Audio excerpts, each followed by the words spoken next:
Hello, everyone, and welcome to Booked Out with Bree. I am so excited to be here with you today, and I have such a fun guest. I am literally giddy right now to dive into her story and hear all the behind the scenes because she is a powerhouse mama.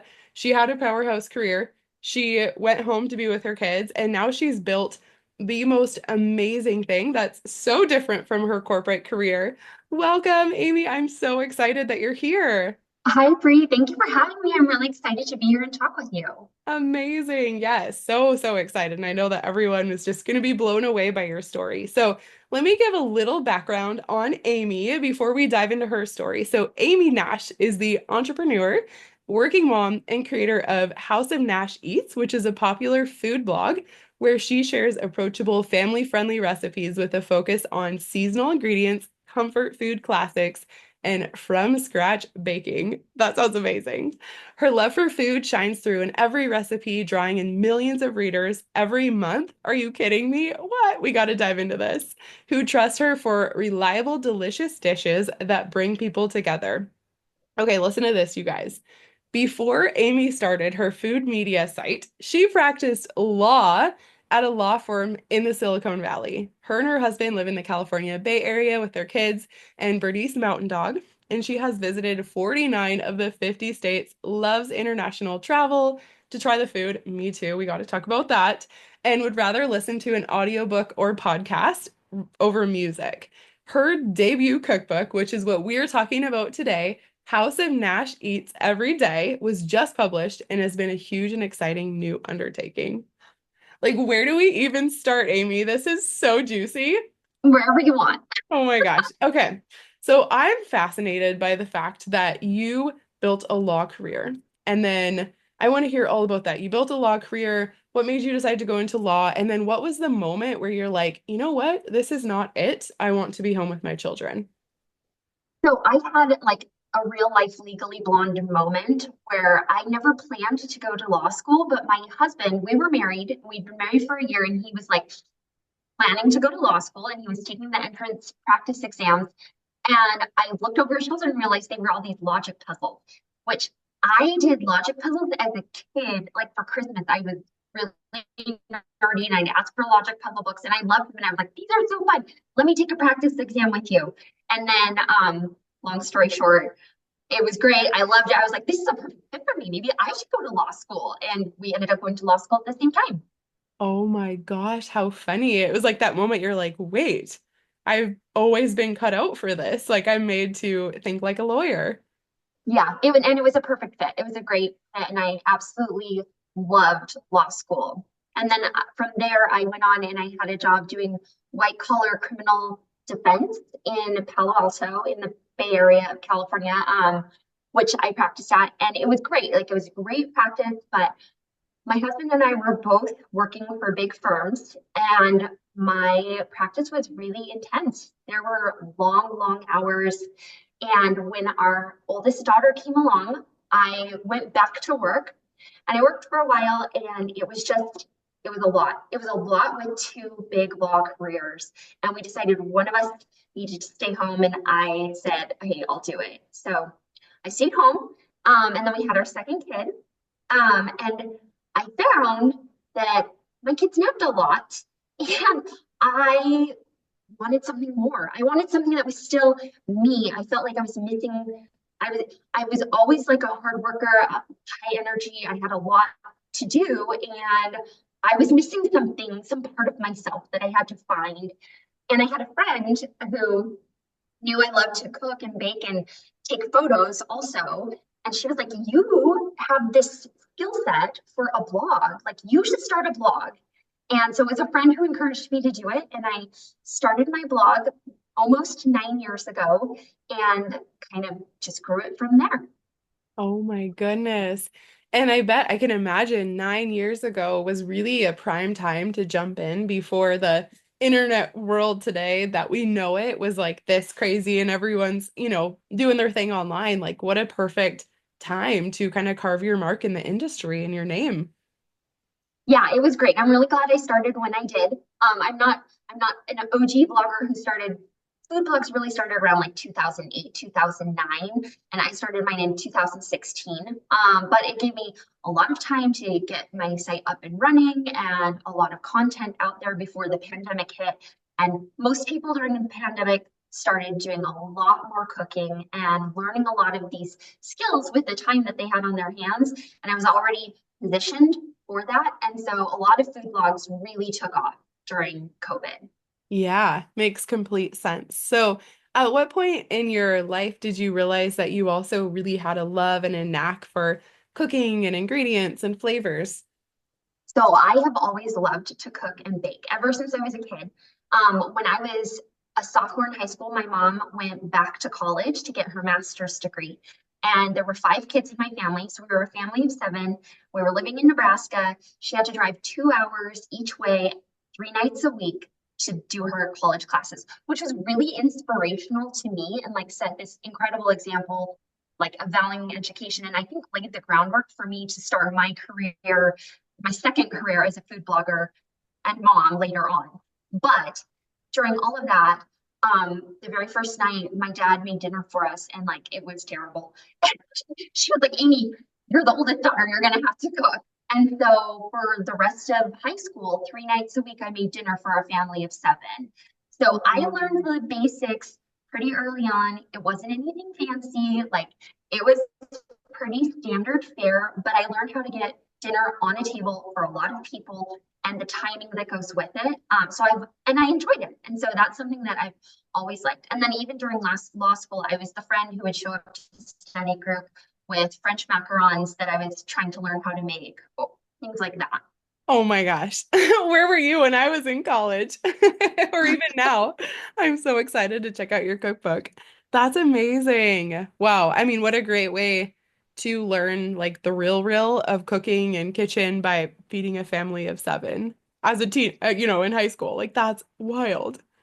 Yeah, and I branched out like as I got older and like more life experiences. My husband and I found that we really love to travel, and even though I didn't grow up traveling to a lot of like places or other countries, as we've done that as adults, I would come home and be like, I really want to recreate that dish that we had in France or that bruschetta that we had in Italy. I want to make that at home and make it as authentic as I can. And so I experimented a lot and I've had a lot of failures too. Like I always say that I fail so my readers don't have to, so that's part of like what I do. I try to use ingredients that I maybe haven't used before or try techniques that I am not familiar with. And that's really grown and elevated my cooking. That's amazing. So if you had is what's that movie where it's like describe your perfect date and she's like April whatever. But let's do a scenario question like that where if you had like your perfect evening and you could have any ingredients you want and make anything you want in any type of kitchen setup, what would that look like for you? Well, the ultimate would be there would be a farmer's market, and we'd go to the farmer's market first. And I would see what is seasonal and fresh and grab that and bring it home and use that as like my jumping off point. I love burgers, so burgers would probably be involved. There would probably be fruit in the dessert because I'm a fruit dessert over chocolate person. So like right now is almost like my perfect time. It's late spring, early summer. So, all of your rhubarb and berries and all of that is coming into season. And I just love all of those flavors. And they're so fun to work with in so many different ways.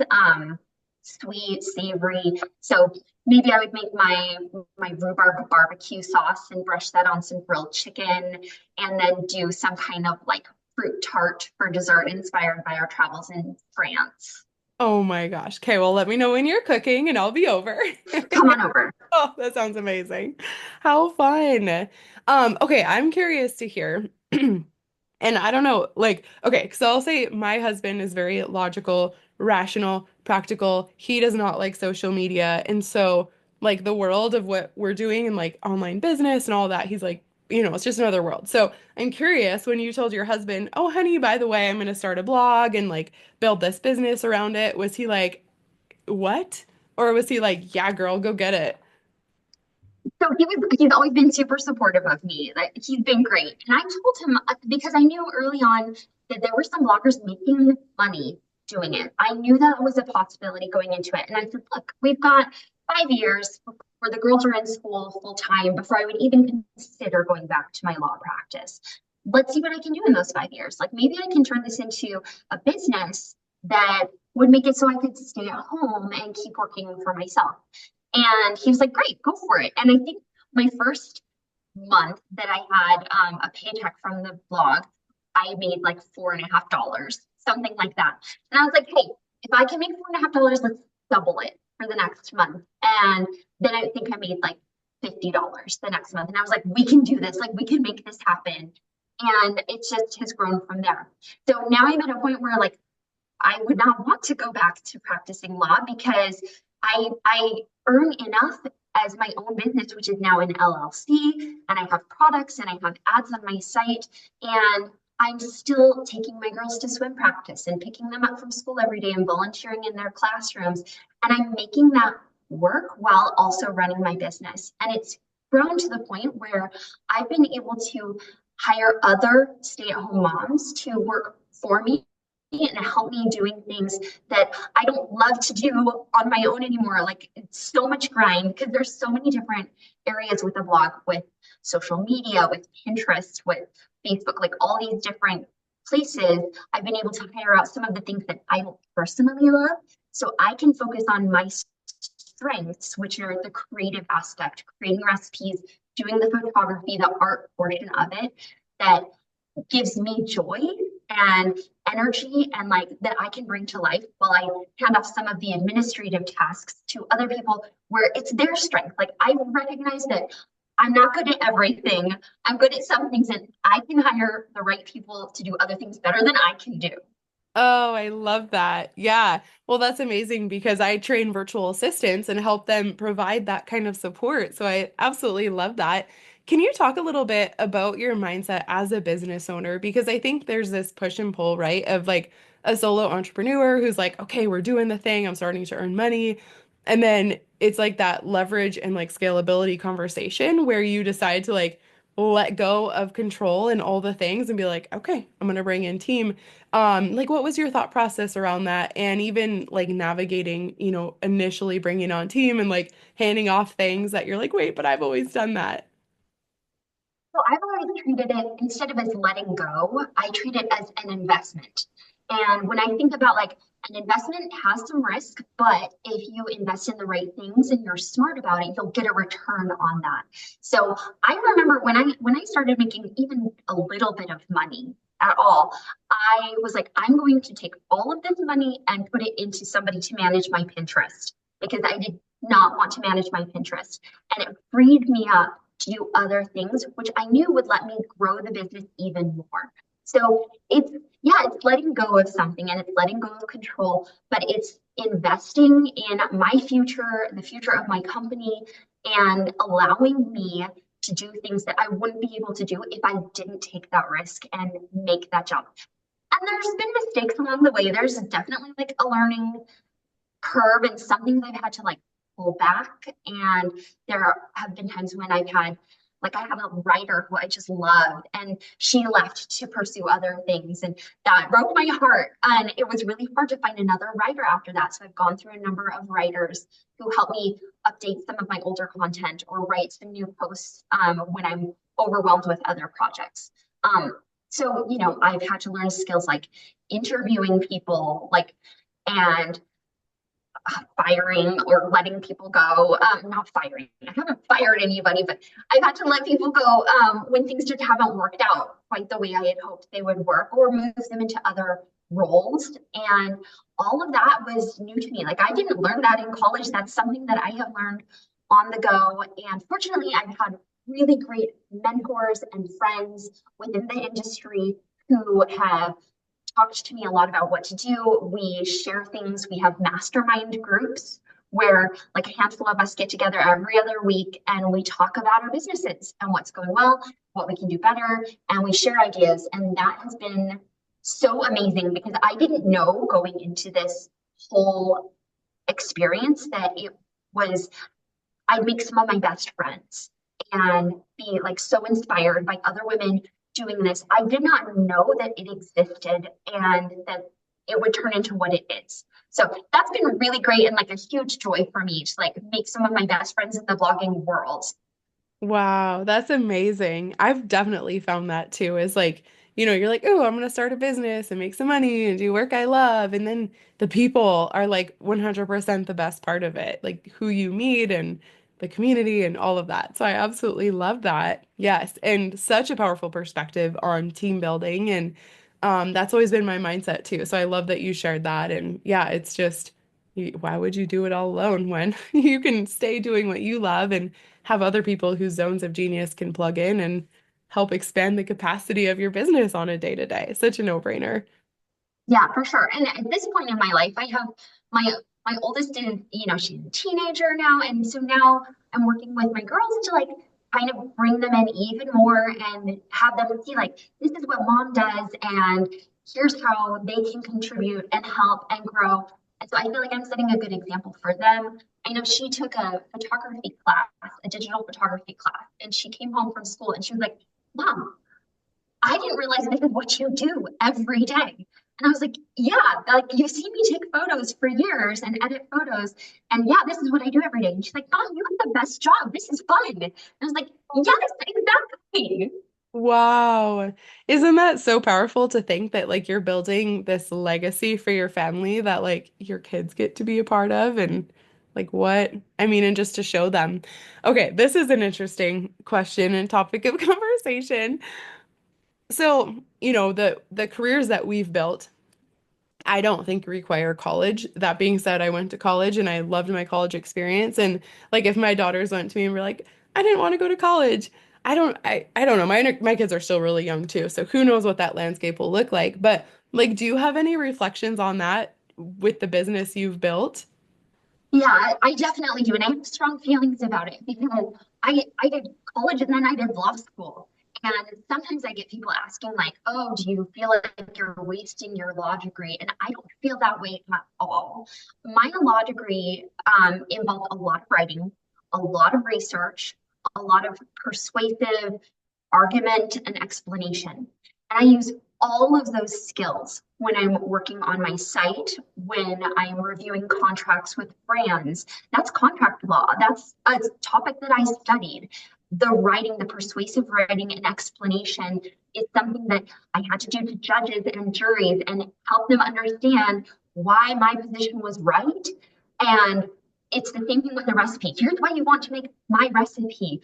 All of those skills factor into it, and they were all honed and improved by going to school and gaining that education. So now I've been working on my cookbook project and putting all of that together. There's so many parts of it, the editing, like the copy editing that's involved. Like all of that is, your English, your literature, your even the contract stuff from law school, all of that plays into that huge project as I'm working with a printer and going over their contracts and who has rights and who owns copyrights and things like that.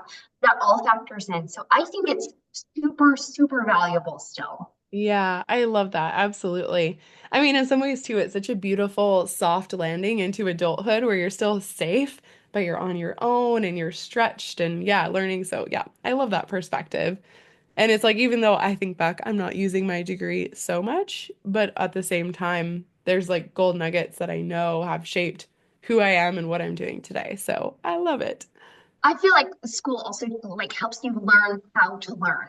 Like even if Yeah. you don't use the things that you learned, you learn how to like become like a student of the world. And I feel like I'm always learning even today. So when I graduated high school, I had no clue what I wanted to do or would do. And what I'm doing now didn't even exist when I graduated high school. So it just gave me time to prepare and time to find out who I was and what I wanted. And that's made me more adaptable and flexible and capable as an adult. I love it. So amazing. Okay, I want to touch on two things before we wrap up. One, would love to just hear your perspective and like approach to business building in the midst of motherhood, your mindset around that. And then because I love to travel and I know a lot of my people love to travel too, where's your favorite place in the world when it comes to food? Okay. I'll start with the business building mindset first. I would say don't be afraid to try new things. Like we'll fail on things and there will be things that you won't realize will turn into something and it really will. Like for me, it was a cookbook. For years, I have had readers and fans of my site asking me for a cookbook, like make the cookbook. And I didn't want to do it because with traditional publishing, the the process of making a cookbook is very, very different from self-publishing. And self-publishing is something that's how I did this cookbook. It's self-published and it's been so great. I love having the control over my cookbook and what goes into it instead of turning it all over to editors and people who like tell me what I can or cannot include or do with this cookbook. So I think that's a big part of my business mindset is like it's okay to like own it and take a different path, even if it's not as traditional. Like self-publishing it's not a traditional path. And it has turned out to be the perfect one for me and for my personality and for my business. So don't be afraid to like go a different way than other people have gone for years. So I would say that's like my biggest thing. Like, don't be afraid to take a risk. Don't worry about it being perfect. I say like get it started, put it out there. I know I have had friends who like wanted to start blogs and they waited and waited and waited and took so long to get it set up. And I was like, just publish, just hit go, hit publish and just start and learn along the way. Fall down and get back up. Love that. 100%. Yes. That. Absolutely. It's like you get the clarity in the doing, not the waiting, the planning, the thinking about it. Yeah. Okay. And then let's see. You said something about my favorite place to travel, or what Yeah, was it? like your favorite when it comes to food, where's your favorite place in the world to go and just like experience the culinary magic? Okay. Well, I mean, I would say Italy, but I feel like that's the really straightforward For answer. a reason. It's so good. I know it is so good. I would say that I really, really loved Thailand. I when we went to Thailand, our girls were so little. They were like 3.5 and 18 months old, and we took them with us. And I just remember the food there was just incredible. And one day, my husband was like, "I'll take the girls, go do a cooking class." And I went and did a cooking class in Thailand, and it was just so fun. It was kind of like you asked me about my perfect day earlier. We started our day at a farmer's market in Thailand, going over the different ingredients, which are so unusual to me. And I learned about like the the Thai cuisine philosophy of cooking and the flavors that go into it. And it was awesome. I would go back and like spend weeks just cooking Thai cuisine. It's so incredible. Oh, I don't know why, but that just gave me the goosebumps. Maybe you could like organize a cooking tour there and take a bunch of us. That would Oh, be that would be so amazing. cool. Sign me up. Sign me up. That sounds fabulous. Let's go. Awesome. All right. So where can people find you and how can they get their hands on your cookbook? Sure. So my site is houseofnasheats.com. It's Nash like Nashville. And I'm everywhere on social media at House of Nash Eats. Amazing. Awesome. And so would they go there to get the cookbook or is it like on Amazon or Yeah, absolutely. So right now my cookbook is exclusively available through my site. So if you go on my site, there's a banner, you'll see a banner at the top saying you can buy my cookbook or order my cookbook here. It's just houseofnasheats.com and you'll find it. amazing. Awesome, you guys. All right. Well, we will link that up in the show notes. Be sure to go check that out. And Amy, thank you so much for coming on the show, Booked Out with Bree. I absolutely loved our conversation and I am so excited to dive into your culinary magic. Thank you, Bree. So nice getting to meet you. Yes, absolutely. All right, you guys, we will see you next